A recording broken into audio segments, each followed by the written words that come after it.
चलो नमस्कार विद्यार्थी मित्रों, दरेकनो ધોરણ 11 ના વરદાન બેચમાં સ્વાગત છે। આપણે ચેપ્ટર 1 રસાયણ વિજ્ઞાનની પાયાની સંકલ્પનાઓ જોઈ રહ્યા હતા અને અત્યારે આપણે કયો ટોપિક જોયો છે?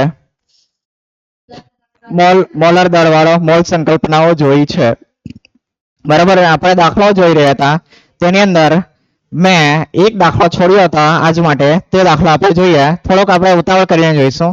ચલો, આ દાખલો પણ ઈઝી જ છે, કઈ અઘરો નથી। જે આપણે પાછળ આપણે JEE નીટના દાખલા ગણ્યા છે તેવા જ છે, પણ આની અંદર મેઇન વસ્તુ શું છે કે આપણને ખબર હોવી જોઈએ કે આમાં આણ્વીય સૂત્ર શું છે, તે તમને ખ્યાલ આવશે નહીં, બરાબર। એમાં તમારો કોઈ વાક પણ નથી। ચલો તો ગણીએ। નીચેનામાં હાજર પરમાણુ શબ્દ સાંભળજો। પરમાણુઓની કુલ સંખ્યાનો સાચો ક્રમ કયો છે? કોમાં વધારે પરમાણુ છે, કોમાં ઓછો છે, તે જોવાનું છે। ચલો, A B C 3 આપેલા છે। ચલો જોઈએ। સાયક્લોહેક્સેન ના 2 મોલ, બરાબર। શું છે આ? સાયક્લોહેક્સેન, બરાબર। હવે સાયક્લોહેક્સેન તમને અત્યારે ખ્યાલ આવશે નહીં, કારણ કે આ સાયક્લોહેક્સેન આપણે ક્યાં સમજીશું? આપણા છેલ્લા 2 ચેપ્ટર છે તેની અંદર, કાર્બનિક રસાયણ વિજ્ઞાન, પાયાની સંકલ્પનાઓ અને પદ્ધતિઓ અથવા તો હાઇડ્રોકાર્બન, તેની અંદર આવશે સાયક્લોહેક્સેન। અત્યારે હું એનું સ્ટ્રક્ચર ડ્રો કરી દઉં છું, સ્ટ્રક્ચર એટલે સોરી બંધારણ દોરી દઉં છું મેં, બરાબર। તો એનું બંધારણ કંઈક આવું આવશે, બરાબર। આ એનું બંધારણ છે, બરાબર। ષટકોણ જ છે, બરાબર। હવે કાર્બનિક રસાયણ વિજ્ઞાન ની અંદર, ઓર્ગેનિક ની અંદર આ રીતે એના બંધારણો દોરવામાં આવે, કારણ કે ઘણી વખત એમાં કાર્બન અને હાઇડ્રોજન 2 વસ્તુ દર્શાવવામાં આવતા નથી, એ જાતે સમજી લેવામાં આવે છે, ને કોઈ બીજા પરમાણુ હોય તો તેને લખવામાં આવે છે, બરાબર। પણ તમારા માટે એને મેં વ્યવસ્થિત લખી દઉં છું, જે રીતે આપણે લખીએ છીએ। તો આ CH2 CH2 CH2 CH2 CH2, અહીંયા પણ આ એક આવશે CH2, અને આ બીજો જોડાયેલા છે આ રીતે। એક જ મિનિટ, થોડોક વ્યવસ્થિત 6 છે, ષટકોણ છે, તો બસ દરેક ખૂણા પર એક એક CH2 લગાવી દો, બરાબર। તો આ રીતે આવશે એનું બંધારણ। તો આનો આપણે આણ્વીય સૂત્રની જરૂર છે। શું આવશે? આ એક CH2, બરાબર, કેટલી વખત? 6 વખત। કાર્બન 6 અને હાઇડ્રોજન 12, એટલે આનો શું આવશે? સોરી, C2 કા C6H12, બરાબર। આ છે સાયક્લોહેક્સેન નો પરમાણ્વીય સૂત્ર, બરાબર। ચલો અહીંયા લઈ લઉં છું। ચલો, આણ્વીય દળ આપણે નથી શોધવાનું, કેમ? આપણને મોલ આપેલા છે અહીંયા, બરાબર, ને મારે પરમાણુ સંખ્યા શોધી છે, તો મેં શોધવા માટે શું કરું? મોલ જ આપેલા છે ને ડાયરેક્ટ, બરાબર। તો સાયક્લોહેક્સેન સાયક્લોહેક્સેન સાયક્લોહેક્સેન ના પરમાણુની સંખ્યા, બરાબર। તો કેટલી છે સંખ્યા? 2 ગુણ્યા 6.022। હવે 6.022 લખવાની જગ્યાએ મેં શું કરું? ડાયરેક્ટ એને લખી દઉં। ચલો, હવે જો આની અંદર આપણને પરમાણુની સંખ્યા પૂછી છે, બરાબર, પણ આ સાયક્લોહેક્સેન એક અણુ છે, બરાબર। પણ અણુની અંદર પણ કેટલા પરમાણુ આવેલા છે? કાર્બન 6 છે અને હાઇડ્રોજન 12, એટલે કુલ ટોટલ કેટલા છે અહીંયા પરમાણુ? 18, એટલે આના ગુણ્યા 18 માં કરવા પડે, બરાબર। કાલના દાખલામાં આપણે નહીં કરેલો હતો, પણ એની અંદર પણ આવું થશે કંઈક। ચલો, એટલે આટલા આવશે, એટલે 18 દુ 36, 36 એને એમ લખી દઉં, બરાબર, બસ। ચલો, હવે બી ગણીએ। ચલો, બી સુક્રોઝ ના 684 ગ્રામ। સુક્રોઝ ખ્યાલ છે? ખાંડ, મીઠું, બરાબર। ચાલો, તો એનું પણ આણ્વીય સૂત્ર આપણને ખબર ન હશે કે ખ્યાલ છે કશે? શું આવશે? C12H22O11, બરાબર। જે ગ્લુકોઝ નો ખ્યાલ છે કોઈને? H12O6, બરાબર। તો તેને ડબલ કરવાનું ને તેમાં પાણી નહીં હશે, પાણી એટલે H2O નહીં હશે, એટલે કે H માં 2 ઓછા, બરાબર, 24 થતા, પણ અહીંયા 22 છે, અને O ઓક્સિજન એટલે 12 નથી, અહીંયા 11 છે। ખ્યાલ આવી ગયો? હા, તો બસ આનું પણ કેટલા છે? 684 ગ્રામ, એટલે કે આનું મારે હવે અહીંયા મોલ શોધવા પડશે સૌથી પહેલા। ચલો, તો મોલ શોધવા માટે આનો આણ્વીય દળ ગણી કાઢો, કેટલા થશે? ચલો, 12, કાર્બન ના 12, ચલો આપેલા નથી, વાંધો નહીં, કાર્બન ના 12 ગુણ્યા 12 પ્લસ હાઇડ્રોજન નો 1 આવશે, 22 છે, એટલે ડાયરેક્ટ 22 લખી દઉં છું, બરાબર. ચલો ઓક્સિજન કેટલા છે 11 ને ઓક્સિજન નો પરમાણુ દળ કેટલા આવે નિધિ 16 બરાબર. બસ ગણી કાઢો કેટલા આવે છે 342. હવે મોલર દળ છે એટલે મેં એકમ શું લખીશ ગ્રામ પર મોલ. એને તો એવોગેડ્રો અંક આવશે. ચલો હવે એના મોલ શોધું મેં. મોલ બરાબર સૂત્ર શું આવશે ચલો ધ્યાન આપજો આ બાજુ. આપેલ દળ ના છેદમાં મોલર દળ બરાબર. સૂત્ર લખજો દરેક વખતે. આપેલું કેટલું છે 684 ના છેદમાં 342 કેટલા હશે 2 મોલ હશે બરાબર 2 મોલ. ચલો હવે મારે પરમાણુની સંખ્યા શોધવાની છે તો પરમાણુની સંખ્યા બરાબર 2 ગુણ્યા કેટલા થશે એને થશે બરાબર. પણ હવે આપણા અણુ છે અણુમાં કેટલા પરમાણુ છે 22 પ્લસ 12 પ્લસ 22 પ્લસ 11 કેટલા છે 33 પ્લસ 12 કેટલા થશે 45 45 છે બરાબર. એટલે ગુણ્યા 45 કરવા પડશે બરાબર. ધ્યાન રાખજો આ સ્ટેપ. એટલે કેટલા આવશે આ 90 ગુણ્યા Na 90 Na આવશે. ખ્યાલ આવ્યો દરેકને. ચલો હવે આપણે સી ને ગણી લખીએ સી. ચલો સી શું છે આપણો એસટીપી 90.8 લીટર. હવે જો મેં કાલે એસટીપી વિશે જણાવેલું એસટીપી એટલે શું થાય સ્ટાન્ડર્ડ એટલે પ્રમાણિત સ્ટાન્ડર્ડ ટેમ્પરેચર અને પ્રેશર બરાબર. હવે મેં તમને કાલે એમ કીધેલું કે એસટીપી એટલે 25 ડિગ્રી સેલ્સિયસ તાપમાન અને 1 બાર દબાણ. જે બંને જરાક ખોટું હતું જરાક એ સુધારી કરજો પ્લીઝ બરાબર. માફ કરજો એના માટે. તો એસટીપી એ દબાણ કેટલું હોય 0 ડિગ્રી સેલ્સિયસ હશે બરાબર. 0 ડિગ્રી સેલ્સિયસ દબાણ હશે સોરી તાપમાન હશે અને 1 એટીએમ દબાણ હશે. કેટલું હશે 1 એટીએમ દબાણ. 1 એટીએમ અને 12 લગભગ ખૂબ નજીક હોય છે પણ એટીએમ 12 કરતા જરીક મોટો એકમ છે આપણા. ના એટીએમ એટલે આપણો એક વાતાવરણ દબાણ ગુજરાતીમાં કહીએ તો. એટમ એટલે પરમાણુ. ના આ દબાણનો એકમ છે 1 એટમોસ્ફિયરિક પ્રેશર એમ અંગ્રેજીમાં કહેવાય બરાબર. અને તમે ગુજરાતીમાં એક વાતા દબાણ એમ લખતા હશો કશે જો લખેલું હોય તો વાતાવરણીય દબાણ. હા ગુજરાતીમાં એમ કહેવાય છે બરાબર. એટલે એક વાતાવરણ દબાણ અને 0 ડિગ્રી સેલ્સિયસ તાપમાન અથવા 0 ડિગ્રી નહીં તો આપણે કેલ્વિનમાં લખીએ તો 273.15 કેલ્વિન બરાબર. આની ઉપર આપણે કોઈ પણ વાયુનું કદ માપીએ તેને એસટીપી એ માપેલો આપણે કદ કહેવાય છે બરાબર. નીચે કેટલો હોય છે 22.4 લીટર બરાબર. 22.4 લીટર બરાબર. અમુક જગ્યા શું 22.7 એ છે ને તો કોઈક વાર કિંમત અત્યારે નવી કિંમતો છે પણ જે જૂના ચોપડાઓમાં જોશો તો તમને 22.4 જોવા મળશે. અત્યારે કદાચ બદલાઈ છે ડેફિનેશન 1-2 વર્ષથી ત્યારે 22.7 એ નવી કિંમત લઈ છે પણ આપણા JEE નીટના લેવલ પર થોડાક 22.4 જ લેવાનું છે બરાબર. પણ હવે મેં જરાક સર્ચ કરેલો તો આની અંદર 22.7 લેવાથી એક્ઝેક્ટ જવાબ આવશે પણ એનાથી કોઈ બહુ મોટો ફરક નહીં પડશે. આપણે 22.4 યાદ રાખો તમે બરાબર. ચાલો તો એસટીપી કેટલા આપેલ છે 90.8 લીટર આપેલો છે. તો મારે મોલનું સૂત્ર શું છે આપેલ દળના છેદમાં આણ્વીય દળ. તો આના મોલનું શોધવું હોય તો શું કરવાનું આના છેદમાં આપણે જે આ એસટીપી હોય કદ તેને ભાગી કાઢવાનું બરાબર. કાલે લખતા હતા ને બરાબર. તો શું કરવાનું 90.8 ના છેદમાં 22.4 બરાબર. કાલે મેં લખતો હતો એ રીતે કે 1 મોલ બરાબર આટલા તો આપણે કેટલા બરાબર. તો આ યાદ રાખજો. ચાલો તો કેટલા આવે છે 4.05 બરાબર. આ શું છે મોલ છે બરાબર. હવે મને મોલ મળ્યા છે.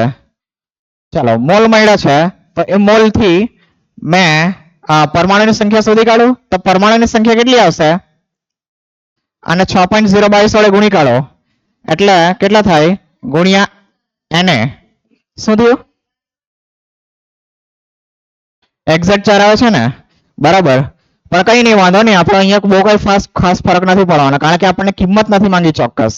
બરાબર, કદાચ તકલીફ ત્યાં પડે કે જ્યાં NAT પ્રશ્ન હોય JEE ની અંદર, બરાબર, કે તેમાં આપણે ટાઈપ કરીને લખવાનું હોય, ત્યાં કદાચ તકલીફ પડી શકે. પણ મોટા ભાગે એવા સવાલોની અંદર શું કરે છે, કાઉન્સની અંદર કિંમત આપી દે છે કે આટલી કિંમત લઈ લો, ભલે હાઇડ્રોજનના પરમાણુ દળ પણ કેમ નહીં હોય. બરાબર, ચાલો ગુણ્યા. હવે એને હવે આપણા sp પર હાઇડ્રોજન, ઓકે, ખાલી હાઇડ્રોજન કીધું છે એટલે આપણે તો હાઇડ્રોજન વાયુ લખેલો તો કઈ વાંધો નહીં, પણ આપણે આટલું જ રાખીએ. બરાબર, ચાલો તો હવે કમ્પેરિઝન કરી લઈએ કે કોનું વધારે છે, કોનું સૌથી વધારે છે આપણો. ચાલો કંગ્યો સાયક્લોહેક્સેનના 36 એને આ 90 એને આ 4.0, એટલે કે બી સૌથી વધારે છે. બરાબર, એટલે મારો બી સૌથી વધારે છે.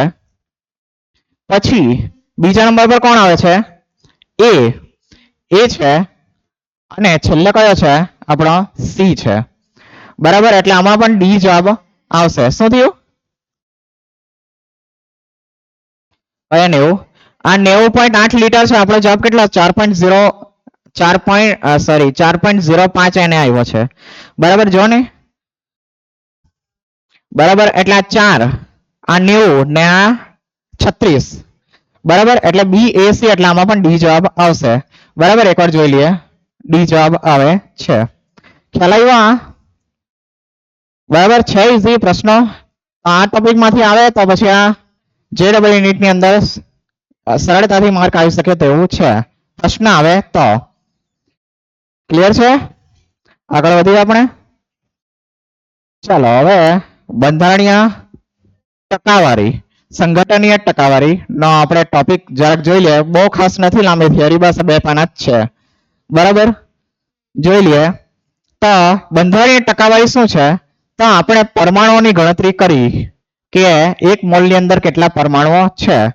પણ ઘણી વખત આપણે એ પણ ગણવું પડે કે જે આપણને સંયોજન આપેલું છે કે કોઈ અણુ આપેલો છે તેની અંદર આપણો કોઈ ચોક્કસ તત્વ કેટલા પ્રમાણમાં રહેલું છે બીજાના સાપેક્ષમાં.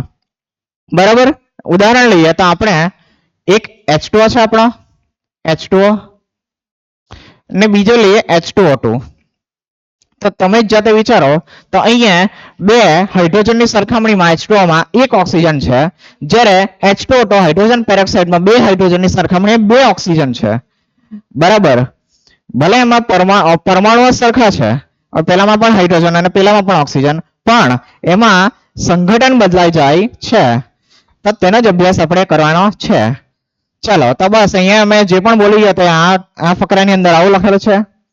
ચાલો, અને તે ઘટકો શું છે, કેટલા પ્રમાણમાં છે, તે આપણે જ્ઞાત સંયોજન માટે આવી માહિતી વડે શુદ્ધ નમૂનામાં રહેલા તત્વોની ટકાવારી ગણતરી પ્રમાણમાં છે કે નહીં તે તપાસી શકીએ છીએ. ઓકે, ચાલો આપણે એ લખેલું છે. આ સમજવા માટે આપણે H2O નું ઉદાહરણ લઈએ. બરાબર, તો સંગઠન તત્વોની ટકાવારી શોધવાનું અહીંયા સૂત્ર આપેલું છે. એ સૂત્ર તમારે એમ તો યાદ રાખવાનું છે, પણ યાદ રાખવામાં પણ કઈ કરવાનું નથી. શું છે સૂત્ર, તત્વની દળ ટકાવારી, કોઈ તત્વની, માની લો H2O ની વાત કરતા હો તો 2 ની ટકાવારી મેં શોધી શકું, H ની ક્યાં તો O ની. બરાબર, તો તત્વના દળની ટકાવારી બરાબર સંયોજનમાં તે તત્વનો દળ કે એ સંયોજનમાં એ તત્વનો દળ કેટલો થાય છે ના છેદમાં સંયોજનનું મોલર દળ ગુણ્યા 100. બરાબર, ચાલો હવે આ સૂત્ર તમારે યાદ રાખવાની કોઈ જરૂર નથી, મેં તમને સમજાવું. આપણે રિઝલ્ટ લેવા જઈએ. જાઓ છો, નહીં જાઓ? સર અમને રિઝલ્ટ ગમે નહીં, અમને રિઝલ્ટ બિલકુલ ગમે નહીં સર. પેલા આંકડાઓ આવે, માતા પિતા વિચારતા હોય કે આપણા માર્ક્સ આવશે, પરંતુ આપણને જ ખબર હોય આપણે શું લખીને આવ્યા હોય, અને પછી એ રિઝલ્ટ જોઈને આપણે સાંભળવું પડે, એ ગમે નહીં સર. હા, જોયું? બરાબર, પણ છતાં પણ રિઝલ્ટ આવી જ જાય, નહીં તો ગમે તે કોઈ ને કોઈ આપી જ જાય. બરાબર, તો તમે આવો ને તેમાં લખેલા પર્સન્ટાઇલ. હવે પૂછે કેટલા ટકા આવ્યા, એટલે આપણે ટકા કાઢવા બેસીએ. કઈ રીતે કાઢો તમે ટકા? ચાલો કોઈ નહીં, છતાં પણ કાઢવા બેસ્યા 10માં. બરાબર,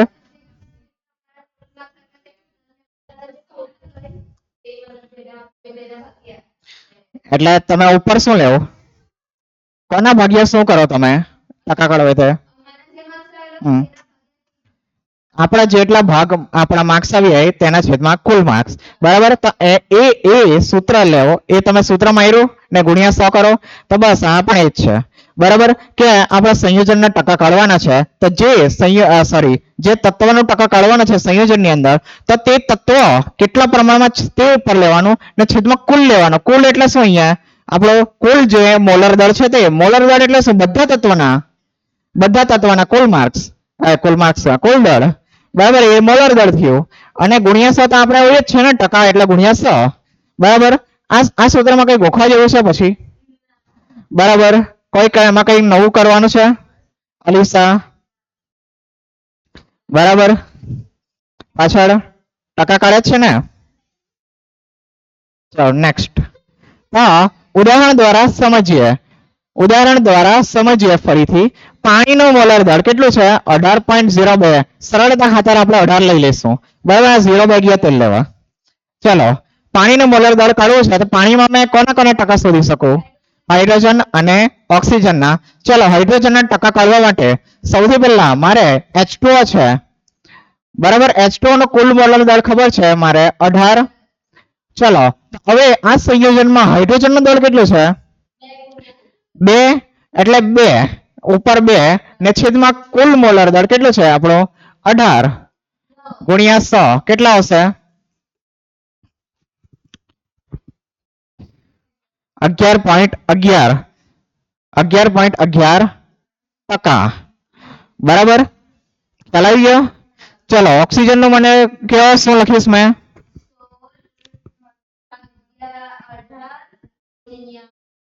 16/18 ગુણ્યા 100 કેટલા હશે,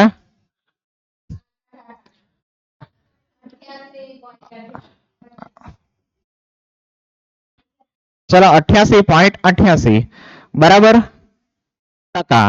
ચલો, આ બંને ટોટલ જ 100 થઈ જશે, આશે જ 99.99 આવશે એમ તો, બરાબર. પણ થઈ જશે ને 100, બરાબર. એટલે આ શું કર્યું મેં કે પેલું હાઇડ્રોજન ના દળ એટલે કે તમારા કેટલા ટકા આવ્યા છે તે શોધ્યા, અને પછી આ બીજું શું શોધ્યું, તમારા કેટલા માર્ક્સ નથી આવ્યા તેના ટકા કાઢ્યા.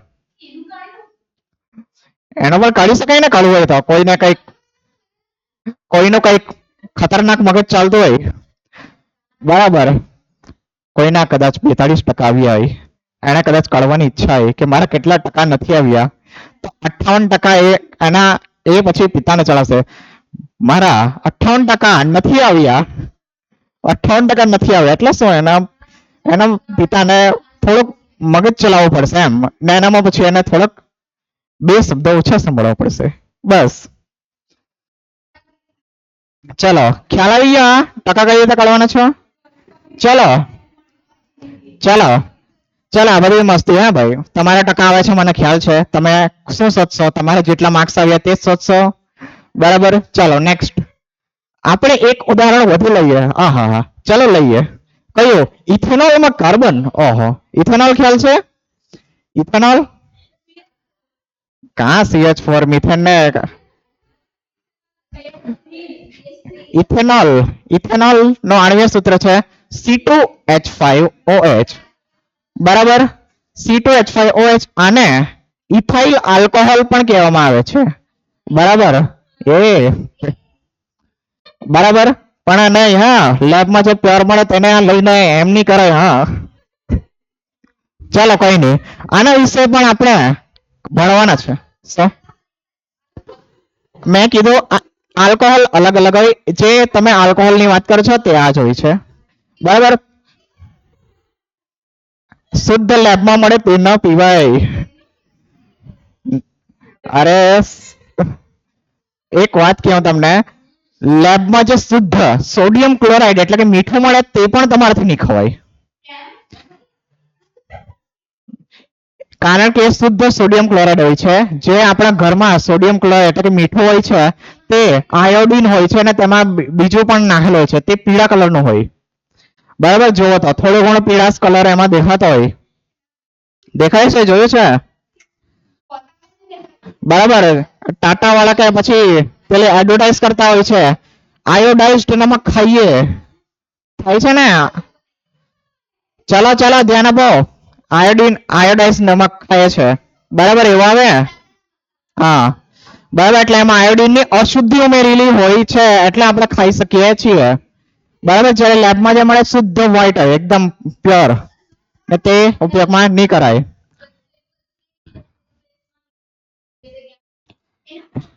એ હવે અલગ અલગ દાંત માટે એ નાખવામાં આવે છે, અમુક અમુક થોડાક પ્રમાણ. તમે એમાં પાછળ વાંચો.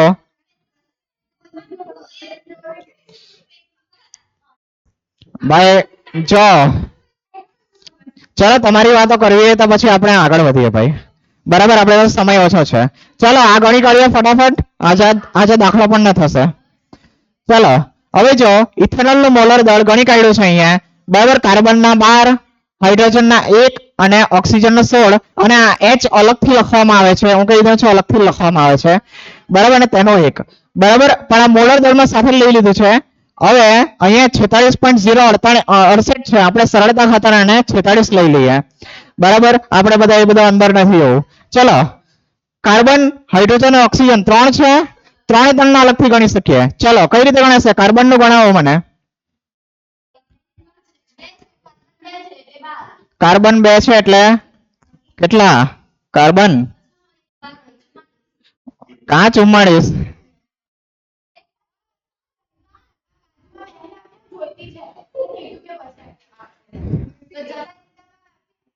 જા જા. ચાલો 24 કાર્બન ના 12 હોય છે, 12 × 2 = 24, બરાબર. 24 ને 44 કરી દીધા. ચાલો હવે કુલ કેટલા છે આપણા? 46 મૂકી દો. 46 × 100. ચાલો બરાબર, ફટાફટ બોલો. હા હા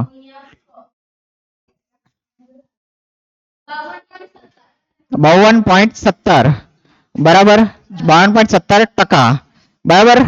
ચાલો હાઇડ્રોજન કેટલા છે? 5 ને 1 6, 6 ના છેદમાં 46 ગુણ્યા 100 કેટલા થશે? 13.04%. નેક્સ્ટ ઓક્સિજન કેટલા છે? 1 છે એટલે 16, એના 16, બરાબર. હવે ઓક્સિજન 1 છે એટલે 1 ની લઈ લેતા, હા, બરાબર. એનો દળ લખજો 16 ના છેદમાં 46 ગુણ્યા 100, સોરી ગુણ્યા 100 કેટલા આવશે આનો? 34.78%, બરાબર. ખ્યાલ આવશે દરેકને? ખ્યાલ આવશે? ચાલો હવે આ શું થઈ ગયું? હવે દર ટકાવારીની ગણતરી કરવાની સમજણ બાદ હવે આપણે જોઈ શકીએ છીએ ટકાવાર સંવેદન માહિતી પરથી શું પ્રાપ્ત થાય છે. ખબર નહીં શું ખાવા લખેલું છે આ વાક્ય, બરાબર, પણ લખેલું છે. હવે ચાલો હવે આ કાલે જોઈશું, પણ આ જોઈ લેજો. સોડિયમ સલ્ફેટનો આપણે જુદા જુદા તત્વોનો દર ટકા ગણવાના છે, બરાબર. એ તમારે હોમવર્કમાં જશે. મેં અહીંયા દરેકનો લખી દઉં છું. સોડિયમના 23, સલ્ફરના 32, ઓક્સિજનના 16, બરાબર. હવે જવાબની અંદર અહીંયા જરાક છાપેલું નથી પણ ખાલી ઓક્સિજનના ટકા લખેલા છે, બરાબર. હવે ઓક્સિજનના ખાલી ટકા લખેલા છે, પણ સોડિયમના અને સલ્ફરના પણ આવશે, બરાબર. કરી શકશો દાખલો? બરાબર. તો કાલે હવે આપણે આ ટોપિક ભણીશું, ખાલી આટલું જ છે, બરાબર. પણ આ ટોપિક આપણે કોયડો દ્વારા સમજવાનો છે, કોયડો 1.2 જે મેં કાલે કરાવીશ, તો દરેક જણ રેડી રહેજો, બરાબર. ચાલો તો હું આજે એટલો રાખું છું, બરાબર. કરાવતા કદાચ દાખલા પણ એમાં ટાઈમ વધારે લાગશે એટલે આપણે અહીંયા આટલા સુધી રાખો છો, બરાબર. હોમવર્ક કરીને આવજો દરેક જણ. આજે મળીએ.